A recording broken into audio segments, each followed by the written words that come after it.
আসসালামু আলাইকুম, আমন্ত্রণ সবাইকে চ্যানেল আই সংবাদে। এখনকার সংবাদ আয়োজনে সাথে রয়েছে আমি তাসফিন আশরাফ। আর সংবাদের শুরুতেই জানাচ্ছি ফ্রেশ ড্রিঙ্কিং ওয়াটার সংবাদ শিরোনামগুলো। এসএসসি এইচএসসি পরীক্ষা গ্রহণে প্রস্তুত শিক্ষা বোর্ডগুলো করোনা সংক্রমণ না কমলে আগের পাবলিক পরীক্ষার ভিত্তিতে ফল নির্ধারণ। আফগানিস্তানে বিদেশি সৈন্যের অবস্থান নিয়ে G7 বৈঠক আজ, সরকার গঠনের দৌড়ঝাঁপ শুরু করছে তালেবান নেতারা। ফরেনসিক রিপোর্টের অপেক্ষায় পরিমণির মাদক মামলার তদন্ত 1 থেকে 1.5 মাসের মধ্যে আদালতের রিপোর্ট দেবে সিআইডি। দেশের চাহিদা না মিটিয়ে ইলিশ রপ্তানি নয় বললেন মৎস্য ও প্রাণী সম্পদ মন্ত্রী। সচিবের বিরুদ্ধে আনা অভিযোগ সত্য নয় দাবি। এবং কৃষি উৎপাদন ও বাণিজ্য বাড়লেও কৃষকদের জীবন জীবিকার উন্নয়ন হয়নি, পর্যাপ্ত নীতি সহায়তার প্রয়োজন বলছেন বিশেষজ্ঞরা।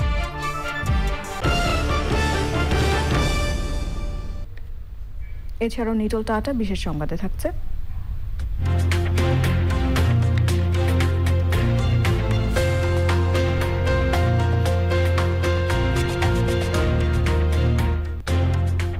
রাশিয়ায় স্ট্রিট আর্ট ফেস্টিভ্যালের খবর।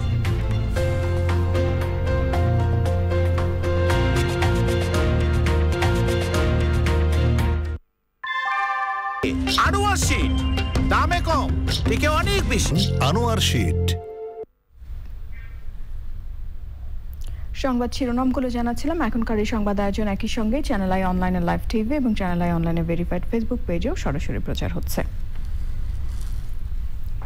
এসএসসি এবং এইচএসসি পরীক্ষা গ্রহণের বিষয়ে সব কাজ গুছিয়ে এনেছে শিক্ষা বোর্ডগুলো। এসএসসি পরীক্ষার প্রশ্ন ছেপে এরই মধ্যে জেলায় জেলায় পাঠিয়ে দেওয়া হয়েছে। তবে আন্তঃশিক্ষা বোর্ডের সমন্বয়ক বলছেন, করোনা ভাইরাস আক্রান্ত শনাক্তের হার না কমলে আগের পাবলিক পরীক্ষার নম্বর অনুযায়ী ফলাফল ঘোষণা করা হবে। মুস্তাফা মল্লিকের রিপোর্ট। করোনা ভাইরাসের কারণে 2020 সালের 17 মার্চ থেকে বন্ধ রয়েছে দেশের সব শিক্ষা প্রতিষ্ঠান।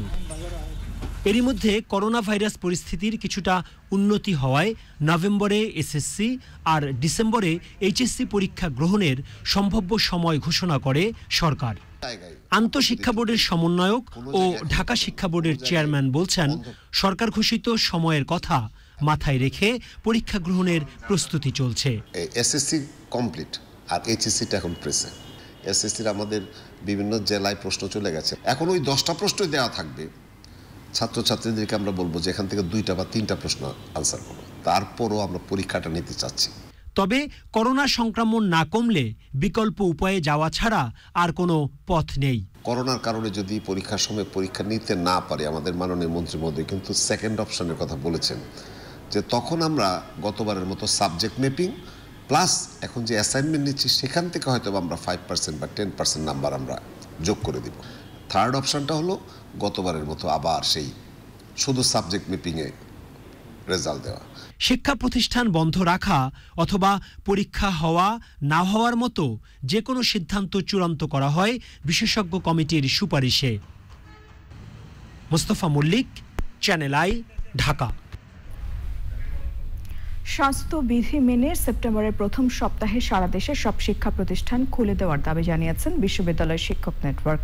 শিক্ষা প্রতিষ্ঠান দীর্ঘদিন বন্ধ রাখায় সরকারের সমালোচনা করে শিক্ষকরা বলেছেন, দ্রুত বিশ্ববিদ্যালয় না খুললে খোলা জায়গায় প্রতীকী ক্লাস নিয়ে প্রতিবাদ জানানো হবে। বিস্তারিত জাকিয়া আক্তারের রিপোর্টে।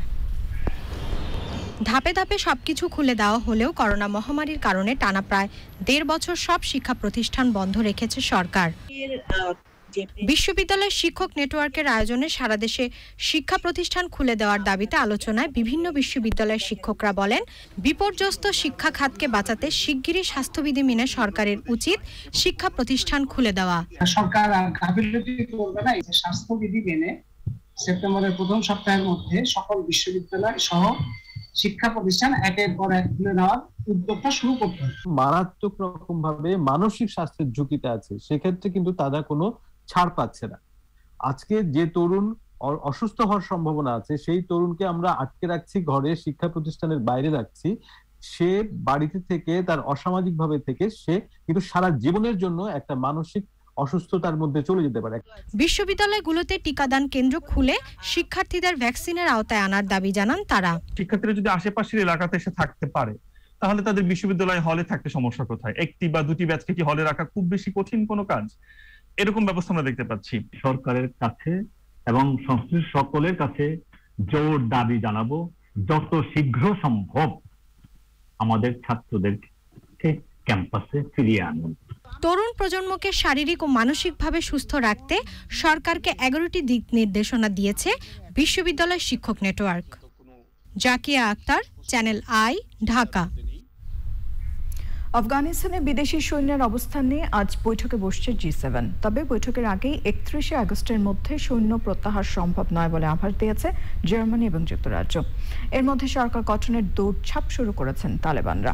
ঘোষণা করা হয়েছে কয়েকজন মন্ত্রীর নাম, আর আফগানিস্তান থেকে বিমান ছিনতাইয়ের অভিযোগ তুলেছে ইউক্রেন। আলভি হোসাইনের রিপোর্ট। যুক্তরাষ্ট্রের ঘোষণা অনুযায়ী 31 আগস্টের মধ্যে পশ্চিমা মিত্রদের আফগানিস্তান থেকে সেনা প্রত্যাহারের কথা থাকলেও এই সময়ের মধ্যে কাবুল থেকে প্রত্যেক আফগানকে উদ্ধার ও সৈন্য প্রত্যাহার সম্ভব নয় বলে জানিয়েছেন জার্মান পররাষ্ট্রমন্ত্রী এবং ব্রিটিশ প্রতিরক্ষা মন্ত্রী। নির্ধারিত সময়ের মধ্যে বিদেশি সৈন্যরা না গেলে চরম মূল্য দিতে হবে বলে হুঁশিয়ারি দিয়েছে তালেবান নেতারা। আফগানিস্তানে অবস্থানের সময়সীমা নিয়ে তালেবানের সঙ্গে আলোচনা শুরু করেছে জার্মানি ও ফ্রান্স।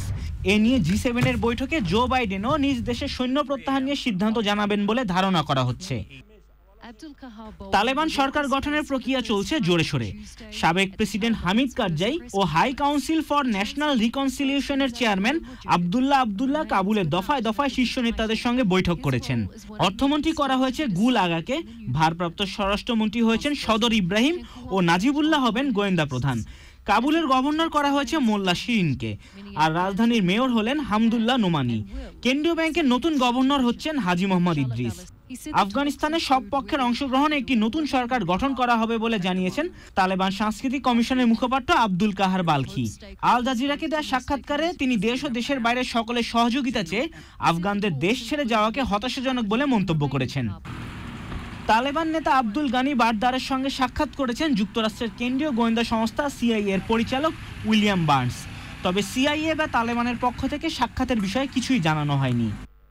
আফগানিস্তানে আটকে পড়া ইউক্রেনের নাগরিকদের ফেরত আনতে পাঠানো দেশটির একটি বিমান যাত্রীসহ ছিনতাই হয়েছে বলে দাবি করেছেন ইউক্রেনের উপপররাষ্ট্রমন্ত্রী। বিমানটিকে ইরানে নিয়ে যাওয়া হয়েছে বলে জানিয়েছেন তিনি। গত রোববার অজ্ঞাত পরিচয় সশস্ত্র ব্যক্তিরা বিমানটি ছিনতাই করে এবং আজ তা পুরোপুরিভাবে ইউক্রেনের নিয়ন্ত্রণ হারায়।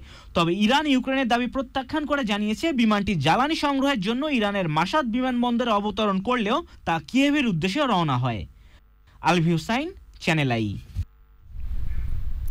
29শে জুনের পর গত 24 ঘন্টায় করোনা ভাইরাসের সবচেয়ে কম 114 জনের মৃত্যু হয়েছে। শনাক্তের সংখ্যা এবং হারও গতকালের চেয়ে কমেছে। সুস্থতার সংখ্যা কিছুটা বেড়েছে, তবে বিভিন্ন জেলায় করোনা উপসর্গে মৃত্যু বাড়ছে। মিথিলা নাসিনের রিপোর্ট। কঠোর লকডাউন পরবর্তী গত 14 দিনে করোনায় মৃত্যু এবং শনাক্তের হার উল্লেখযোগ্য হারে কমে আসছে। 56 দিন পর মঙ্গলবার করোনায় 114 জনের মৃত্যুর মধ্য দিয়ে মোট প্রাণহানি 25,513 জনে দাঁড়িয়েছে। আক্রান্ত শনাক্ত সোমবারের চেয়ে কিছুটা কমে হয়েছে 5,249 জন। এ পর্যন্ত আক্রান্ত শনাক্ত 14,72,964 জন। শনাক্তের হার কমে হয়েছে 15.12%। এ পর্যন্ত মোট 13,81,000-এর বেশি মানুষ সুস্থ হয়েছেন। ঢাকা বিভাগে সবচেয়ে বেশি 42 জন মারা গেছেন। এরপরই চট্টগ্রামে 29, খুলনায় 13, সিলেটে 9, রংপুর ও রাজশাহীতে 6, বরিশাল বিভাগে 5 এবং ময়মনসিংহে 4 জনের মৃত্যু হয়েছে। তবে দেশের কোনো কোনো জেলায় করোনায় মৃত্যু না থাকলেও করোনা উপসর্গে মারা যাচ্ছেন অনেকে। Mithila Nazneen, Channel I, Dhaka. Corona মহামারীর মধ্যেই ডেঙ্গুর প্রকোপ বৃদ্ধিতে জনমনে বাড়তি আতঙ্ক সৃষ্টি করেছে। হাসপাতালে বাড়ছে ডেঙ্গু রোগীর সংখ্যা। মশা নিধন কাজে অবহেলা করলে সর্বোচ্চ শাস্তি চাকরিচ্যুত করার হুঁশিয়ারি দিয়েছেন ঢাকার উত্তর সিটি মেয়র। আফরোজা হাসির রিপোর্ট। চলতি বছরের মে মাসে ডেঙ্গু রোগী শনাক্ত হয় 43 জন, পরের মাসেই 272 জন, আর জুলাই মাসে এর সংখ্যা দাঁড়ায় 2000-এর বেশি। আগস্ট মাসে এর সংখ্যা এখন 8000-এর বেশি হয়েছে। আক্রান্তদের বেশিরভাগই রাজধানীর বিভিন্ন হাসপাতালে এখনো ভর্তি 1000-এর বেশি রোগী। আগামী মাসগুলোতে ডেঙ্গুর প্রকোপ কমাতে মশক নিধন কর্মসূচি জোরদারে কর্মীদের প্রশিক্ষণ দিচ্ছে ঢাকা উত্তর সিটি কর্পোরেশন। যে ফাঁকি মারবে, যে সময় মতো আসবে না এবং সময় আগে সে চলে যাবে, তার জন্য চরম শাস্তি। শাস্তি একটাই, তার চাকরি নাই, পানিশমেন্ট। যে আমরা চেষ্টা করছি সবাইকে নিয়ে কাজ করার জন্য, যেরকম সেরকম আমাদের সিটি কর্পোরেশনের লোককেও কিন্তু ঠিক হতে হবে। এটি হলো বাস্তব এবং এটি হলো মেসেজ আমার সকল সিটি কর্পোরেশনের প্রধান স্বাস্থ্য কর্মকর্তা থেকে শুরু করে টোটাল যারা দায়িত্বে আছে মশকের প্রত্যেককে আমি বলে দিচ্ছি। ডেঙ্গু নিয়ন্ত্রণে না আসা পর্যন্ত সবাইকে মাঠে থাকার নির্দেশনাও দেন মেয়র আতিকুল ইসলাম। আফরোজা হাসি, চ্যানেল আই, ঢাকা। ময়মনসিংহে কেওয়াতখালী সেতু নির্মাণ প্রকল্পে অনুমোদন দিয়েছে জাতীয় অর্থনৈতিক পরিষদের নির্বাহী কমিটি একনেক। ব্যয় ধরা হয়েছে ৩,২৬৩ কোটি টাকা। প্রধানমন্ত্রী শেখ হাসিনার সভাপতিত্বে বৈঠকে ৮টি প্রকল্পে অনুমোদন দেওয়া হয়। বাস্তবায়নে মোট ব্যয় ধরা হয়েছে প্রায় ৫,০০০ কোটি টাকা। ব্রিফিংয়ে পরিকল্পনা মন্ত্রী এম এ মান্নান জানান, কেওয়াতখালী সেতু নির্মাণে Asian infrastructure investment bank AIIB ১,৯০৯ কোটি টাকা ঋণ দেবে। বৈঠকে কৃষি পণ্য রপ্তানি বাড়াতে কেন্দ্রীয় প্যাকিং হাউসে স্থাপন করা সঙ্গ নিরোধ ল্যাবরেটরিকে আন্তর্জাতিক মানের রূপান্তরে ১৫৩ কোটি টাকা বরাদ্দ দেওয়ার প্রস্তাবে অনুমোদন দেওয়া হয়েছে।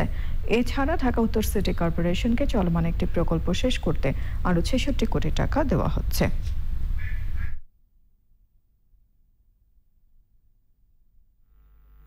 কেওয়াতখালীতে অলরেডি আমরা ওখানে একটা আমাদের সেতু করেছি। আজকে আমরা আরেকটি সেতু অনুমোদন করেছি। এই সেতু হবে ওভারপাস, আন্ডারপাস, লিঙ্ক রোড, অনেকগুলো কমপ্লেক্স ব্যাপার। একটা বিশাল প্রকল্প। এটি শেষ হবে 23 ডিসেম্বরে এবং আমাদের ময়মনসিংহের পশ্চিম পাড় বিশাল এলাকা।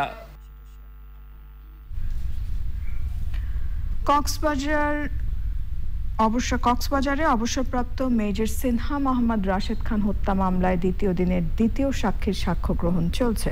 মামলার বাদী শারমিন শাহরিয়ারকে বরখাস্ত ওসি প্রদীপ এবং বরখাস্ত পরিদর্শক লিয়াকত সহ 3 আসামির পক্ষে তাদের আইনজীবীরা জেরা করছেন।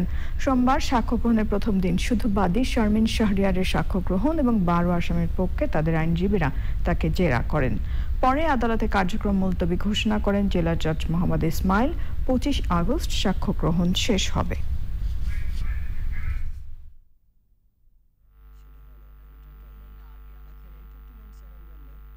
সাক্ষ্য প্রদান শুরু করব। আমরা চেষ্টা করব রাষ্ট্রের পক্ষ থেকে সর্বোচ্চ উদ্যোগ থাকবে। আমরা এই সাক্ষীগুলো যথানিয়মে দ্রুততার সাথে ন্যায় বিচার নিশ্চিত করার জন্য আমরা চেষ্টা করব। চিত্রনায়িকা পরিমণির বাসা থেকে উদ্ধার হওয়া মাদকের ফরেনসিক রিপোর্টের অপেক্ষায় আছেন তদন্তকারীরা। বোতলগুলোতে কি ধরনের মাদক ছিল নিশ্চিত হলেই 1 থেকে 1.5 মাসের মধ্যে পরিমণিকে অভিযুক্ত করে আদালতে রিপোর্ট দেবে সিআইডি। এনামুল কবির রূপমের রিপোর্ট। আটকের আগে এলিট ফোর্স র্যাবের অভিযানে চিত্রনায়িকা পরিমণির বনানীর বাসা থেকে বিপুল পরিমাণ মদ ও মাদকদ্রব্য উদ্ধার করা হয়। র্যাবের দায়ের করা ওই মামলার তদন্ত করছে সিআইডি। 3 দফায় 7 দিনের রিমান্ড শেষে পরিমণি এখন কারাগারে। ওইসব মাদকদ্রব্যের উৎস সম্পর্কে রিমান্ডে জিজ্ঞাসাবাদে সিআইডিকে জানিয়েছে পরিমণি। এগুলো মাদক কিনা তার জন্য আমরা কেমিক্যাল টেস্টে দিচ্ছি। উৎসর ক্ষেত্রে বিভিন্নভাবে কথা বলেছে, বিদেশ থেকে নিয়ে আসছে, এয়ারপোর্ট থেকে কিনেছে, বিভিন্নভাবে কালেক্ট করেছে, বিভিন্নভাবে বলেছে। কিন্তু যেখান থেকে হোক না কেন এগুলোর যদি তাদের কাছে পজিশন রাখার মতো যদি তাদের কাছে পারমিশন না থাকে তাহলে এগুলো আমাদের আইন অনুযায়ী এগুলো বৈধ না। পরিমণির মামলায় ইতোমধ্যে 11 জনকে জিজ্ঞাসাবাদ করেছে সিআইডি। এই কেসে আপাতত আর কাউকে ডাকার মতো আমাদের আর প্রয়োজন নেই। পজিশন এটা তো স্টাবলিশড হয়েছে, সো সেটার এভিডেন্সিয়াল ভ্যালু অনেক বেশি। এই তথ্যগুলো আমাদের কাছে দিয়েছিল এবং এরপরে আমরা ইনকোয়ারি করতে গিয়ে দেখেছি যে এই তথ্যগুলো অনেকগুলোই ঠিক নেই, যার ফলে আমরা আবার কোর্টকে রিকোয়েস্ট করেছি। নাইস অফ ইট কোর্ট আমাদেরকে 1 দিনে দিয়েছিল, তখন আমরা এগুলো আবার ভেরিফাই করেছি। আগামী 1 থেকে 1.5 মাসের মধ্যে আমরা কেসগুলোর পুলিশ রিপোর্ট দেওয়া শুরু করতে পারবো। পরিমণি কোনো মানি লন্ডারিংয়ের সঙ্গে সংশ্লিষ্ট কিনা তা জানতে বাংলাদেশ ব্যাংকের ফিনান্সিয়াল ইন্টেলিজেন্স ইউনিটকে চিঠি দিয়েছে CID. Enamul Kabir Rupam, channel I, Dhaka. দেশের চাহিদা মেটানোর পরে কেবল ইলিশ রপ্তানির অনুমতি দেওয়া হবে বলে জানিয়েছেন মৎস্য এবং প্রাণী সম্পদ মন্ত্রী। কেননা ইলিশ রপ্তানি হয়ে গেলে দেশের মানুষ এর স্বাদ থেকে বঞ্চিত হবেন। রিপোর্ট করছেন মুরসালিন বাবলা। আন্তর্জাতিক সংস্থা ওয়ার্ল্ড ফিশের পরিসংখ্যান অনুযায়ী বিশ্বের মোট ইলিশের ৮৬% এখন বাংলাদেশে উৎপাদিত হচ্ছে। সেই সাথে ইলিশের আকারও বেড়েছে। বিদেশে ব্যাপক চাহিদা থাকলেও ২০১২ সালের আগস্ট থেকে ইলিশ রপ্তানি বন্ধ রেখেছে সরকার। উৎপাদন বাড়লো, সুস্বাদু এই মাছ রপ্তানির অনুমতি দিতে চাইছে না সরকার। ইলিশ বাংলাদেশের সবচেয়ে সুস্বাদু মাছ। এই ইলিশ একেবারে প্রান্ত থেকে নগর পর্যন্ত সকলে খাওয়ার সুযোগ পাওয়া উচিত। বিদেশে ইলিশ রপ্তানি করে বিশাল কোনো কিছু অর্থনৈতিক অর্জন এই মুহূর্তে হওয়ার মতো অবস্থা নেই। অনেক সময় হয়তো সৌজন্যতা রাষ্ট্রীয়ভাবে বিভিন্ন কাঠামোতে কিছু ইলিশ পাঠানো হয়, কিন্তু বাণিজ্যিকভাবে ব্যাপক আকারে ইলিশ রপ্তানি করা হলে এদেশের মানুষ এই যে সুস্বাদু টেস্টি ইলিশটা খাওয়ার যে সুযোগটা, এটা থেকে বঞ্চিত হতে পারে। এই জন্য আমি ব্যক্তিগতভাবে ইলিশ রপ্তানি করার পক্ষে নই। মায়ের চিকিৎসা সেবায় মৎস্য ও প্রাণী সম্পদ মন্ত্রণালয়ের সচিব রনক মাহমুদ মন্ত্রণালয়ের ২৪ কর্মকর্তা কর্মচারীকে নিয়োগ দিয়েছেন। এমন অভিযোগের বিষয়ে মন্ত্রী বলেন, ঘটনা সত্যি নয়। আমাদের মন্ত্রণালয়ের সচিব মহোদয়ের মা অসুস্থ, সেখানে ২৪ জন কর্মচারী কর্মকর্তারা দেখভাল করছেন, এ জাতীয় একটা নিউজ। একনেক মিটিংয়ের সচিব মহোদয়ের সঙ্গে দেখা হয়েছে, আমি তার কাছে জানতে চেয়েছি, তিনি বলছেন যে এটি সঠিক না। তিনি কাউকে কোনো দাপ্তরিক দায়িত্ব দিয়ে ওখানে পাঠান নাই। সচিব নিজেই ডেঙ্গু আক্রান্ত হয়েছিলেন, তারপরে তার মা ৯৫ বছর বয়স্ক, উনি করোনা আক্রান্ত হয়েছেন, তাকে ঢাকায় নিয়ে আসছে, উনি নিজেই অসুস্থ। করোনার কারণে বন্ধ রাখা জাতীয় চিড়িয়াখানা কিছুদিনের মধ্যেই খুলে দেওয়া হবে বলে জানিয়েছেন মৎস্য ও প্রাণী সম্পদ মন্ত্রী। মুরসালিন বাবলা, চ্যানেল আই, ঢাকা। গত ২ বছরে পত্রিকার কোনো কপি জমা দিতে না পারা এমন ১০০ দৈনিক পত্রিকার ডিক্লারেশন বাতিল করতে জেলা প্রশাসকদের নির্দেশ দিয়েছেন তথ্য ও সম্প্রচার মন্ত্রী ডক্টর হাসান মাহমুদ। দুপুরে ঢাকা রিপোর্টার্স ইউনিটিতে সাংবাদিকতায় বঙ্গবন্ধু শীর্ষক আলোচনার সভায় তিনি বলেন, ভুঁইফোড় যেসব অনলাইন ভিন্ন খাতে পরিচালিত হচ্ছে সেগুলো বন্ধের পদক্ষেপ নিয়েছে সরকার। সাংবাদিকতার মান উন্নয়নে গণমাধ্যম কর্মীদের আরও সচেতন হতে পরামর্শ দিয়েছেন মন্ত্রী।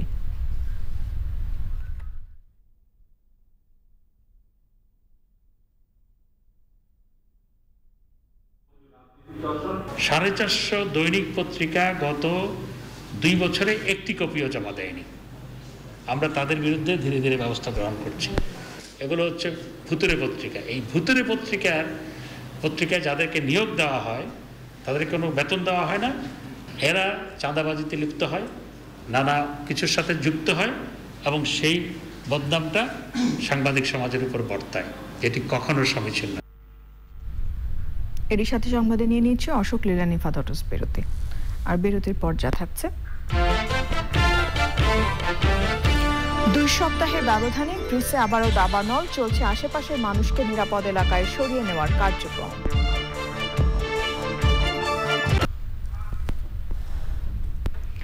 হাইকোর্টের বিচারপতি এবং আন্তর্জাতিক অপরাধ ট্রাইব্যুনালের সদস্য বীর মুক্তিযোদ্ধা আমির হোসেন মারা গেছেন। ইন্না লিল্লাহি ওয়া ইন্না ইলাইহি রাজিউন। সকালে ঢাকা সিএমএইচে শেষ নিঃশ্বাস ত্যাগ করেন তিনি। অগ্ন্যাশয় প্রদাহে আক্রান্ত হয়ে তিনি দীর্ঘদিন ভারতের চিকিৎসা নিয়ে সম্প্রতি দেশে ফেরেন। ২০১৫ সালের ৯ ফেব্রুয়ারি হাইকোর্ট বিভাগের অতিরিক্ত বিচারপতি হিসেবে দায়িত্ব নেন আমির হোসেন। ২০১৭ সালে তিনি একই বিভাগের বিচারপতি হিসেবে স্থায়ী নিয়োগ পান। পরে তাকে আন্তর্জাতিক অপরাধ ট্রাইব্যুনালের সদস্য হিসেবে নিয়োগ দেওয়া হয়। হাইকোর্টে নিয়োগ পাওয়ার আগে জেলা ও দায়রা জজের দায়িত্ব পালন করেন তিনি। ২০০৮ সালে ট্রুথ কমিশনের রেজিস্ট্রারের দায়িত্বেও ছিলেন আমির হোসেন। জোহরের পর সুপ্রিম কোর্ট আইনজীবী সমিতি প্রাঙ্গণে তার জানাজার নামাজ হয়েছে। বিকেলে কিশোরগঞ্জের নিকলী উপজেলার মির্জাপুর গ্রামে তার রাষ্ট্রীয় মর্যাদায় দাফন করা হয়। বিচারপতি আমির হোসেনের মৃত্যুতে শোক জানিয়েছেন রাষ্ট্রপতি মোহাম্মদ আব্দুল হামিদ। শোক জানিয়েছেন প্রধান বিচারপতি সৈয়দ মাহমুদ হোসেন এবং আইনমন্ত্রী আনিসুল হক।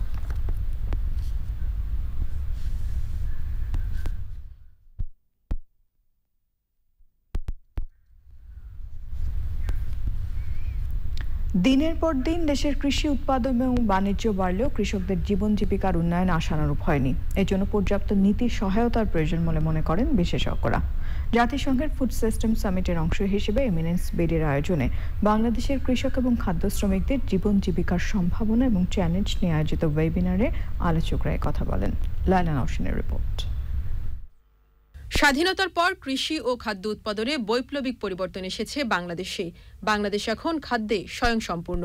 পুষ্টিকর খাদ্য, কৃষি ও কৃষিকাজের সাথে যুক্ত মানুষদের উন্নত জীবন নিশ্চিতে অনেক দেশই যখন গুরুত্ব দেওয়া হচ্ছে, তখন বাংলাদেশের চিত্র অনেকটাই হতাশার। এর সমাধান খুঁজতেই এই ভার্চুয়াল আয়োজন। বাংলাদেশের কৃষক ও খাদ্য শ্রমিকদের জীবন জীবিকার সম্ভাবনা ও চ্যালেঞ্জ নিয়ে আলোচনা করেন বক্তারা। যে আমাদের সাস্টেনেবল ডেভেলপমেন্ট গোলস গুলো যদি অ্যাচিভ করতে হয়, তাহলে আমাদের কিন্তু ফুড সিস্টেমের প্রত্যেকটা জায়গায় কিন্তু আমাদের কাজ করতে হবে এবং প্রত্যেকটা জায়গার পরিবর্তনের মাধ্যমে আলটিমেটলি আমাদের সাস্টেনেবল ডেভেলপমেন্ট গোলসে কিন্তু contribute করা সম্ভব. Have a lot of opportunities. People are drawn to the city, but you'll have more demand for food. You'll have rising incomes and capacity.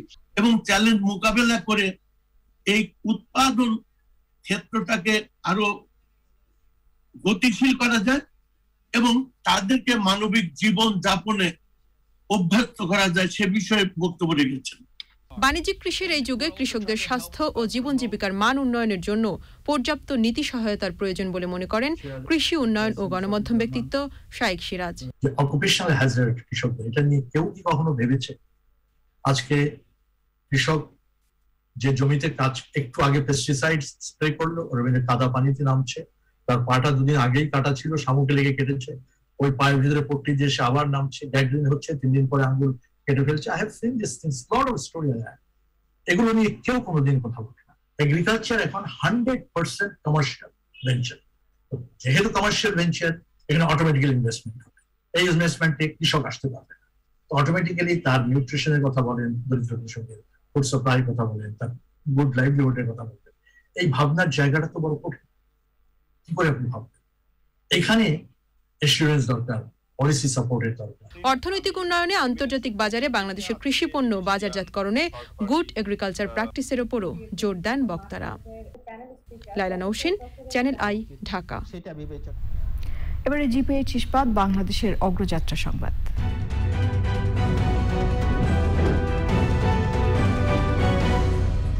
নির্মাণে প্রচলিত স্টিল বেছে নেবেন নাকি বেছে নেবেন এশিয়ার প্রথম কোয়ান্টাম ইলেকট্রিক আর্ক ফার্নেসে তৈরি বিশ্বসেরা স্টিল? জিপিএইচ ইস্পাত, দৃঢ়তার প্রতিশ্রুতি। গর্ভবতী মায়েদের করোনার টিকা দেওয়ার সিদ্ধান্তকে সময় উপযোগী বলছে গাইনি চিকিৎসকদের সংগঠন ওজিএসপি। চিকিৎসকরা মনে করেন অনলাইনে নিবন্ধনের ক্ষেত্রে গর্ভবতী মায়েদের জন্য আলাদা ক্যাটাগরি রাখলে এবং তাদের জন্য বয়সসীমা শিথিল করা হলে মা এবং শিশু মৃত্যু ঠেকাতে ভূমিকা রাখবে। জান্নাতুল বাকের কেকার রিপোর্ট। চলতি মাসের শুরুতে টিকা বিষয়ক পরামর্শক কমিটির সুপারিশের পর দেশের অন্তঃসত্ত্বা নারীরাও করোনার টিকা নেয়ার সুযোগ পান। কোনো বিরূপ প্রভাব না থাকায় যুক্তরাজ্যের জাতীয় স্বাস্থ্য সেবা সংস্থা NHS এবং বিভিন্ন উন্নত দেশ আরও আগে থেকেই অন্তঃসত্ত্বা ও বুকের দুধ খাওয়ানো মায়েদের টিকা দেওয়ার উৎসাহ দিয়ে আসছে। ভ্যাকসিন আমাদেরকে কিভাবে গর্ভবতী মায়েকে প্রোটেকশন দিবে, ভ্যাকসিন এটা তো প্রমাণিত। ভ্যাকসিন নেওয়ার পরে দেখা যায় যে কোভিড আক্রান্ত সে কম হচ্ছে। কোভিড আক্রান্ত হলে দেখা যাচ্ছে যে আমাদের ক্ষতি অনেক বেশি, আমার বাচ্চা মরে যাচ্ছে, মাকেও আমরা বাঁচাতে পারছি না। অনেক জায়গায় আমরা দেখেছি যে আমরা গত বছরের তুলনায় এই বছরে কোভিড আক্রান্ত মা বেশি পেয়েছি এবং কোভিড আক্রান্ত মায়েদের ডেথও বেশি পেয়েছি। Obstetrical and gynaecological society of Bangladesh OGSP বিভিন্ন গবেষণার ফল বিশ্লেষণ করে এদেশের অন্তঃসত্ত্বা নারীদের করোনা টিকা দেওয়ার সুপারিশ করে আসছিল। মা যদি ভ্যাকসিন নেয়, সেই ভ্যাকসিনে মায়ের শরীরে একটা অ্যান্টিবডি তৈরি, সেই অ্যান্টিবডিটা কিন্তু সন্তানের মধ্যে চলে যায়। যখন মা বাচ্চাকে দুধ খাওয়ায়, মায়ের শরীরের অ্যান্টিবডি সন্তানের মধ্যে চলে যায়, তাহলে সেই বাচ্চার কি হবে? সে এই রোগের বিরুদ্ধে রোগ প্রতিরোধক ক্ষমতা বাচ্চার। গর্ভবতী মায়েদের টিকা পাওয়া সহজ করতে তাদের বিশেষ গ্রুপ হিসেবে বিবেচনা করার সুপারিশ করেছেন গাইনি বিশেষজ্ঞরা। জান্নাতুল বাকের কেকা, চ্যানেল আই, ঢাকা। সামিট আন্তর্জাতিক সংবাদ।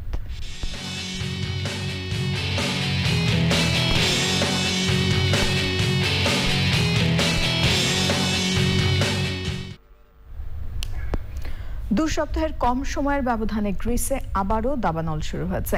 দেশটির ইভিয়া দ্বীপে ছড়িয়ে পড়া দাবানল নিয়ন্ত্রণে কাজ করছেন দমকল কর্মীরা। আগুন নেভাতে 2টি হেলিকপ্টার এবং 3টি উড়োজাহাজ ব্যবহার করা হচ্ছে। আশেপাশের এলাকা থেকে লোকজনকে নিরাপদ স্থানে সরিয়ে নেওয়া হয়েছে। দাবানল ছড়িয়ে পড়ছে উপকূলীয় পর্যটন এলাকাগুলোতেও। গ্রিসের অনেক এলাকার জন্য দাবানল অতি উচ্চ ঝুঁকিপূর্ণ হতে পারে বলে সতর্ক করেছে দেশটির বেসামরিক সুরক্ষা কর্তৃপক্ষ।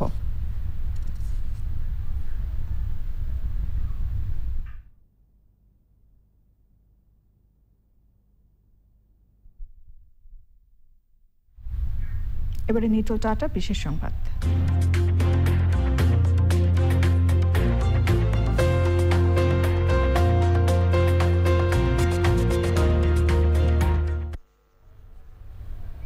সড়কের আশেপাশের ভবনগুলোকে বাহারি রঙে রাঙিয়ে দৃষ্টি নন্দন করে তুলতে রাশিয়ায় চলছে স্ট্রিট আর্ট ফেস্টিভ্যাল।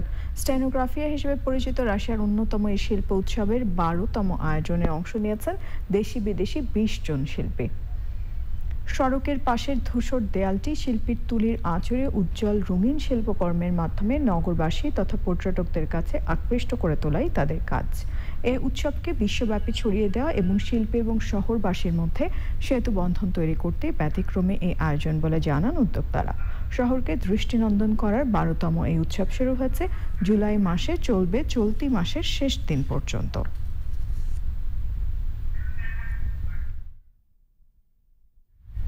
এবারে কৃষি সংবাদ।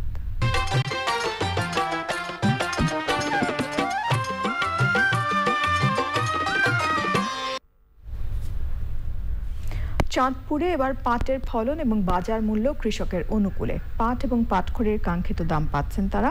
চাঁদপুর থেকে মুর্শেদ আলমের পাঠানো তথ্য এবং ভিডিওতে সুদীপ্তা মাহমুদের রিপোর্ট। হয়েছে লক্ষ্যমাত্রার চেয়ে কিছুটা কম। মৌসুমের শুরুতে পানি সংকটে পাট জাগ দিতে অসুবিধায় পড়েন চাষি। পরে সংকট কেটে যায়। পাট জাগ দেয়া আঁশ ছাড়ানোর কাজ এখন প্রায় শেষ পর্যায়ে। আমার খরচ হয়েছে 50,000 টাকার মতন। পাট হবে মনে হয় 40-45 মন। আমি বাজারও নিলে 70-80,000 টাকা বেচতে পারবো। দাম এখন বর্তমানে 3200 টাকা মন। তো ইনশাল্লাহ আমরা কোনো যে হিসাবে খরচ হয়েছে তার চেয়ে একটু ভালো লাভবান হবো। পাটের পাশাপাশি এবার পাটখড়ির দামও ভালো পাচ্ছেন কৃষক। 40-45,000 দিয়ে বেচা কিনে হইব। এই মিলে যদি বাজার থাকে আমার সিন্ডিকেট না হয় তো আমাকে গৃহস্থে পোষাইব। চলতি বছর জেলায় পাট আবাদের লক্ষ্যমাত্রা নির্ধারণ করা হয় 4,410 হেক্টর জমিতে।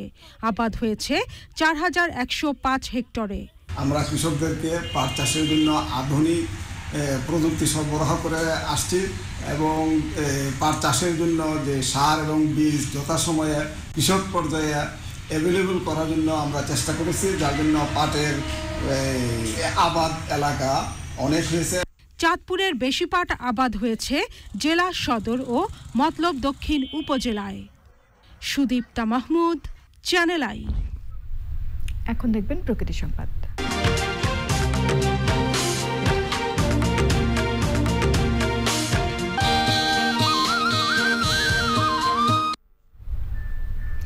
অবশেষে মেহেরপুরে স্যানিটারি ল্যান্ডফিল এবং পয়ঃবর্জ্য পরিশোধনাগার কেন্দ্রটি চালু হয়েছে।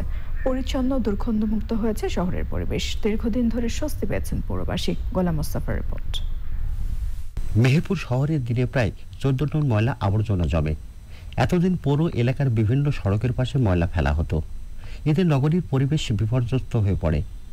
2018-19 অর্থ বছরে তৃতীয় শহর উন্নয়ন প্রকল্প ইউজিপির আওতায় স্যানিটারি ল্যান্ডফিল ও পয়ঃবর্জ্য শোধনাগার নির্মাণ করা হয়। 3 একরের শোধনাগারটির নির্মাণ ব্যয় প্রায় 4 কোটি টাকা। এই যে রাস্তার পাশে এত ময়লাগুলো ফেলার কারণে আমরা দুর্গন্ধই যাওয়া আসা অনেক সমস্যা হচ্ছিল। তো এখন আমাদের ডাম্পিং উদ্বোধন হয়েছে। এই মাঠে যে চাষিরা আছি এতদিন খুবই দুর্ভোগে ছিলাম। আমাদের মাঠে কোনো মনীষ বা জন খাটার জন্য কেউ আসে না। পৌরসভার হয়তো লোকজন এখানে মালটা ফেলে, আমরা এখানে কাঁচামাল লোড করি, দেখা যাচ্ছে এখানে গ্যাস গন্ধ। এখানে ময়লা আবর্জনা প্রক্রিয়াজাত করে জৈব সার সহ বিভিন্ন পণ্য তৈরি করা হবে। এটি পৌরসভার রাজস্ব আয়ের উৎস হবে। পৌরসভা এবং কোনো পাবলিক কোম্পানির সাথে এটাকে দেখভাল করার জন্য, অপারেশন মেইনটেনেন্সের জন্য একটা পার্টিকে লিজিং দেওয়ার একটা চিন্তা ভাবনা আছে, যাতে তারা এটা ঠিকমতো পরিচালনা করে অপারেশনটা চালিয়ে যেতে পারে। যার ফলে দেখা যাবে এটা এখন আপদ না, একটা সম্পদের রূপ নেবে। তখন ময়লা নিজ দায়িত্বে রেখে দিবেন, পৌরসভার গাড়ি যেয়ে সেখানে সময় মতো ঠিক টাইম মতো নিয়ে চলে আসবে। সেখান থেকে নিয়ে এসে আমাদের এই যে বর্জ্য ব্যবস্থাপনা করা হয়েছে সেকেন্ডারি ল্যান্ডফিল, এখানে অপসারণ করা হবে। মেহেরপুর শহরের পরিবেশ নির্মল ও দূষণমুক্ত রাখতে নগরবাসীর সহযোগিতা চেয়েছে পৌর কর্তৃপক্ষ। মেহেরপুর থেকে গোলাম মোস্তফা, চ্যানেল আই। এবারে ধামাকাশপিং.com তথ্য প্রযুক্তি সংবাদ।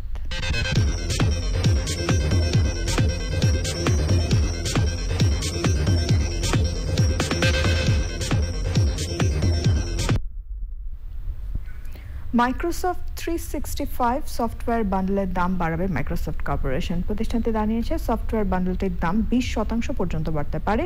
সবচেয়ে কম খরচের বেসিক বিজনেস প্ল্যানের দাম 20% বাড়বে।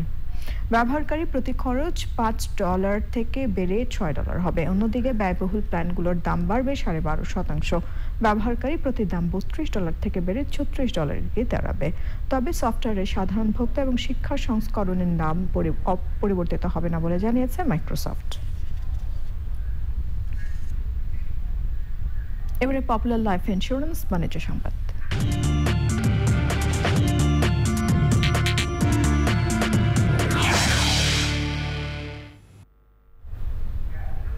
ভার্চুয়াল মাধ্যমে পপুলার লাইফ ইন্স্যুরেন্সের 21তম বার্ষিক সাধারণ সভা হয়েছে। সভায় কোম্পানি পরিচালক এবং স্পন্সর সহ শেয়ার হোল্ডাররা অংশ নেন। সভাপতিত্ব করেন কোম্পানির চেয়ারম্যান মোহাম্মদ মোতাহার হোসেন। কোম্পানির সচিব মোস্তফা হেলাল কবিরের পরিচালনায় সভায় উপস্থিত ছিলেন কোম্পানির উদ্যোক্তা পরিচালক মোহাম্মদ হাসান আহমেদ, ইঞ্জিনিয়ার এম.এ. তাহের, কবির আহমেদ, নূরজাহান আহমেদ, মোহাম্মদ আমির হোসেন চৌধুরী ও মোহাম্মদ জহিরুল ইসলাম চৌধুরী। স্বতন্ত্র পরিচালক মোহাম্মদ আবু কাউসার, মোহাম্মদ হাবিবুল্লাহ পাহাড় এবং মোহাম্মদ আতিক আকবর। কোম্পানির ব্যবস্থাপনা পরিচালক ও সিইও PM ইউসুফ আলী। এর সাথে সংবাদে আবারও নিয়ে নিচ্ছে অশোক লিলেন ইফাদটস বিরতি। আর ফিরে এসে খেলার খবরে যা থাকছে। 5 ম্যাচের টি20 সিরিজ খেলতে ঢাকায় নিউজিল্যান্ড দল। কিউএ batsman Finn Allen corona positive.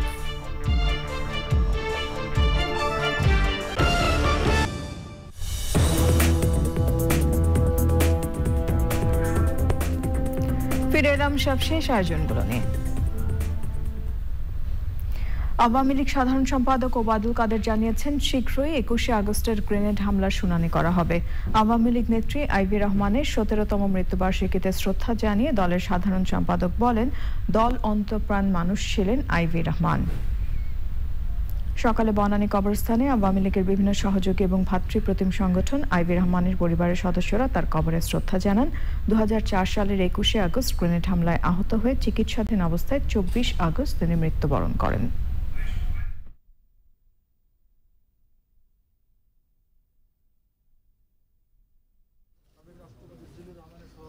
বিচারিক আদালতে এই হত্যাকাণ্ডের বিচার হয়েছে, রায় হয়েছে। উচ্চ আদালতে কিন্তু অ্যাপিল হয়ে গেছে। কোভিডের কারণে বিলম্বে হলেও অচিরেই আমি মাননীয় আইনমন্ত্রীর কাছ থেকে জানতে পেরেছি শুনানি হবে। আমি এত মানুষের চিকিৎসা করি, যেহেতু ওষুধের সাথে আজকে 35টা বছর ধরে আমার আম্মার কোনো চিকিৎসাই করাতে পারলাম না। একটা ওষুধ নাই, একটা ডাক্তার নাই, আমাদেরকে বাইরে একটা প্রাইভেট ক্লিনিকে বা হাসপাতালে নিয়ে যাবো সেটাও দিচ্ছে না। এর চেয়ে জঘন্য কাজ আমি চিন্তাই করতে পারি না যে মানুষের পক্ষে কিভাবে সম্ভব। পাবজি, ফ্রি ফায়ারের মতো অনলাইন গেমকে কেন্দ্র করে মাগুরায় রসুল হত্যাকাণ্ডের মূল আসামি সজীবকে গ্রেফতার করেছে সিআইডি। দুপুরে সিআইডি কার্যালয়ে সংবাদ সম্মেলনে বিশেষ পুলিশ সুপার মুক্তাধর জানান, রসুলকে হত্যার পর পালিয়ে গিয়েছিল সজীব। গ্রেফতারের পর হত্যাকাণ্ডের দায় স্বীকার করেছে।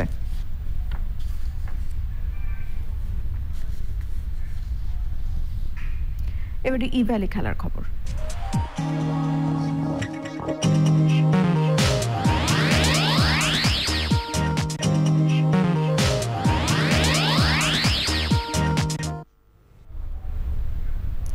5 ম্যাচের টি-20 সিরিজ খেলতে বাংলাদেশে এসেছে নিউজিল্যান্ড দল। বায়ো বাবলের নিয়ম মেনে 3 দিন কোয়ারেন্টাইন থাকবে কিউইরা। এর আগে 20 আগস্ট লন্ডন থেকে ঢাকায় আসা কিউই ব্যাটসম্যান ফিন অ্যালেন করোনায় আক্রান্ত হয়েছেন।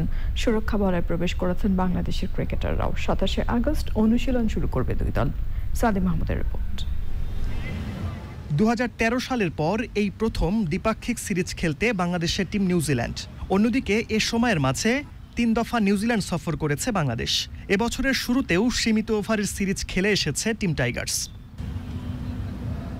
বাংলাদেশে আসা কিউই দলকে নেতৃত্ব দিচ্ছেন 2017 সালে সবশেষ টি-20 খেলা টম ল্যাথাম।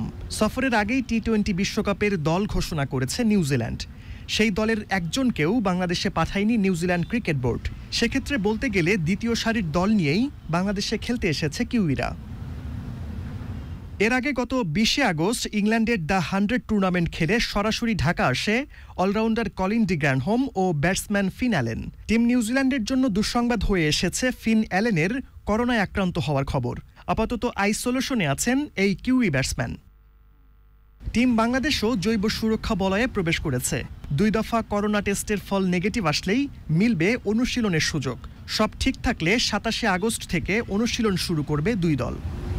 5 ম্যাচের টি-20 সিরিজের প্রথমটি মাঠে গড়াবে 1 সেপ্টেম্বর মিরপুরে।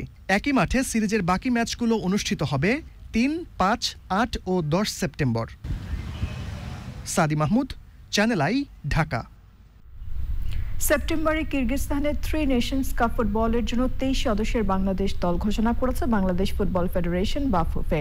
জামাল ভুঁইয়া, সাদউদ্দিন সহ মোটামুটি সবাই আছেন দলে, তবে দারুণ চমক আছে স্কোয়াডে। যোগ হয়েছেন 2 নতুন মুখ। এই টুর্নামেন্টে বাংলাদেশ দলে অভিষেক হতে পারে আরও 2 বাংলাদেশি বংশোদ্ভূত ফুটবলারের।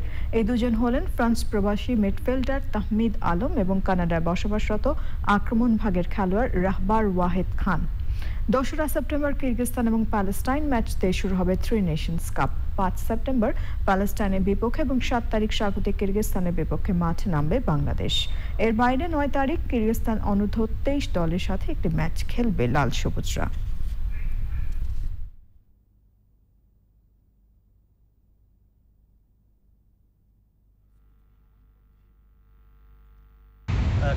আমরা স্কোয়াড নির্বাচনের ক্ষেত্রে এবার অভিজ্ঞতাকেই প্রাধান্য দিয়েছি। সেই সাথে যারা ফর্মে আছে আর নতুন যারা এসেছে তাদের উপরও ভরসা রাখছি। এএফসি কাপে অ্যাটলেটিকো ডি কলকাতার সাথে 1-1 গোলে ড্র করে টুর্নামেন্ট থেকে বিদায় নিয়েছে বাংলাদেশের বসুন্ধরা কিংস। মালদ্বীপের মালের জাতীয় ফুটবল স্টেডিয়ামে পুরো সময়টা সমান তালে খেলেছে দুই দল। 28 মিনিটে রবসন রবিনহোর পাস থেকে গোল করেন মিডফিল্ডার জোনাথন ফার্নান্দেজ।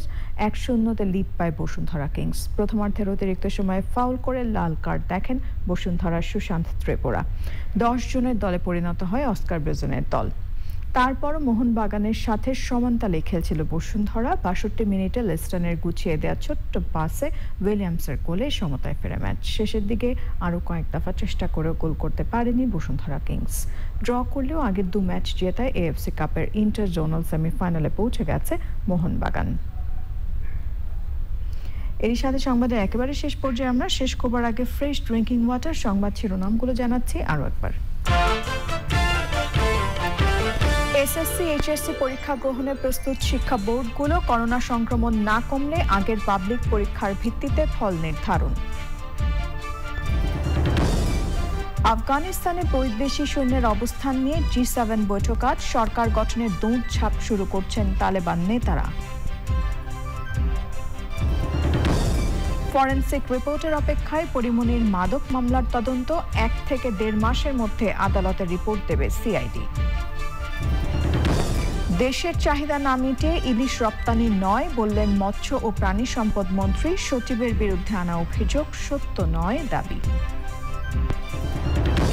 এবং কৃষি উৎপাদন ও বাণিজ্য বাড়লেও কৃষকদের জীবন জীবিকার উন্নয়ন হয়নি। পর্যাপ্ত নীতি সহায়তার প্রয়োজন বলছেন বিশেষজ্ঞরা।